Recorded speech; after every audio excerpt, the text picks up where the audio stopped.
Hey there, this is Tara McNamara, Crown Real Estate, and I want to talk to you about the millage vote for Flushing, the bond vote coming up May 7th.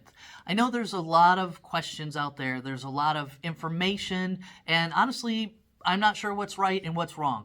And so I figured the best way to get the answers, sit down with Matt Shanafelt here, and he has graciously said he would answer our questions. You betcha. And so I have lots of questions, and what I've done is I've taken them from the forums online.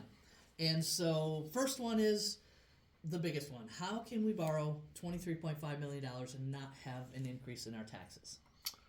Well, we currently have a bond that was approved in 2017 that captured all of our debt in 2017 and rolled that into a 20-year bond millage to expire really in 2038. And with that approved millage, we were able to add HVAC to every building. We were able to build a field house. We were able to put double pane windows in a number of classrooms. We were able to build a STEM lab at the high school, 2 art classrooms. We were able to do some incredible things. Yep. And certainly we're paying on that until 2038. So what we're looking to do is extend our current millage rate. It's 3.18 mils is what we currently pay until 2044. So it's taking that existing debt, reissuing those bonds in 2024 for a 20-year period to be able to do $23.55 million of upgrades. And so it would be locking in that 3.18 millage rate. Right. Basically for the next 6 or 7 years, based on basically the bond forecast, as opposed to allowing it to roll back, which it is scheduled to do because of rising property values, and extending certainly the time over which we pay that existing date. So as opposed to it going away in 2038, when these bonds are issued in 2024, it'll be for a 20-year period and will be paid off in 2044 as opposed to 2038. So, in essence, it's almost like refinancing your home. It is. You're getting a little bit more money out, and you got a new mortgage. It's a bond. But you're basically refinancing what we've already got and getting some more out. It is, without a doubt. Certainly, due to rising home values, certainly has allowed us this opportunity, certainly to be able to extend that 3.18 millage rate, which is by far and away one of the lowest in the county, in support of their schools. And again, as opposed to allowing it to roll back. And so by extending the term and locking in 3.18 mils for again, 6 or 7 years before it starts to roll back, which it will do, we're able to do some incredible things for the district. Okay, so it's my understanding this is kind of a finite period of time where we can refinance, so to speak, our bonds, and it's primarily because the property values have gone up so much in the last couple of years, which is a good thing for us because if you buy a house in Flushing, you want your property value to go up. I mean, you want your house to be worth more, but it's a finite period of time because of how much they've gone up in the last couple of years that we're able to technically refinance or get a new bond and not have to ask for more money from the taxpayers? Yeah, great question. And certainly the Headley Amendment passed in 1994 protects taxpayers. And so while we have a 3.18 millage rate approved for our current debt, and that was voter approved in 2017, the Headley Amendment says that it will roll back because property values have outpaced inflation. And if we were to continue to levy 3.18 mils, basically we would be collecting more than we need to pay off our debt, our existing debt. And so what it does, it would roll back to 2.73 mils later this year. And so it is basically the only opportunity to extend 3.18 without it being an increase is right now. If it's passed in May, it will continue that 3.18 millage rate as opposed to having it roll back later in the year to 2.73 mils. Okay. And I know whether the question's coming up later or not, it's coming. Perhaps we'll hit on it a couple of times.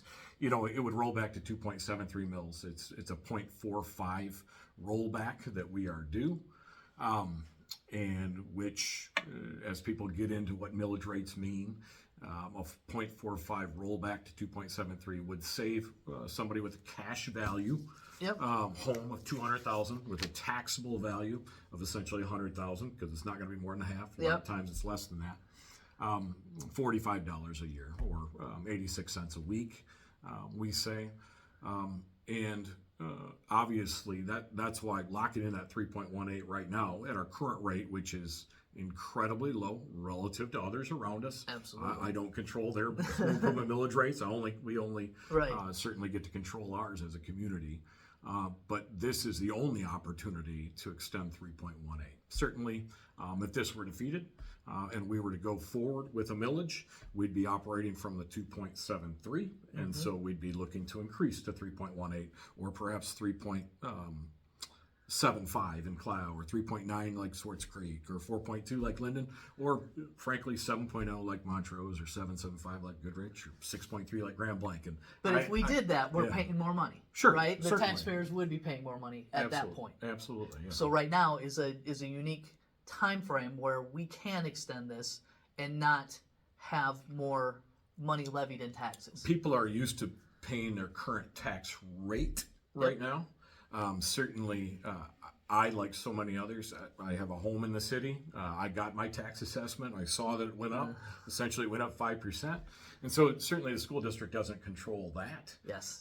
If your home value goes from 190,000 to 200,000, or from 200 to 210, and your assessed value goes from 100,000 to 105, you're going to pay a little bit more amount. Because your home value went up. But the tax rate, the 3.18 mils, Right. Apples to apples, is $318 a year for a $100,000 taxable value, which is $200,000 or $200,000 plus Right. cash value.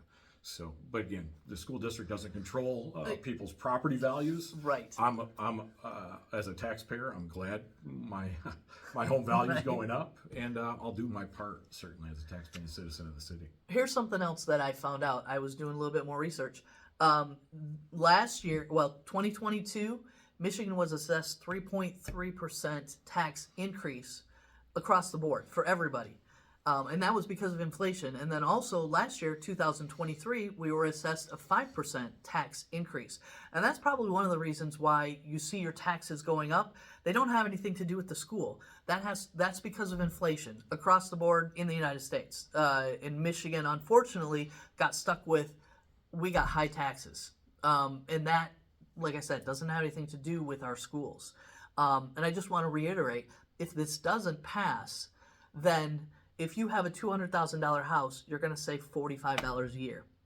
And I don't know about you guys, $45 for our kids and everything that we're going to do to improve this school district, it's worth it. It's worth it all day long. This is my opinion, but I think so. I would agree. I do think it's a minimal ask, and we feel every day tremendous support from the community. We're blessed in Flushing, we are, and I'll never say we're not. We have tremendous community support from our families. We have tremendous support from our businesses. People find a way to say yes.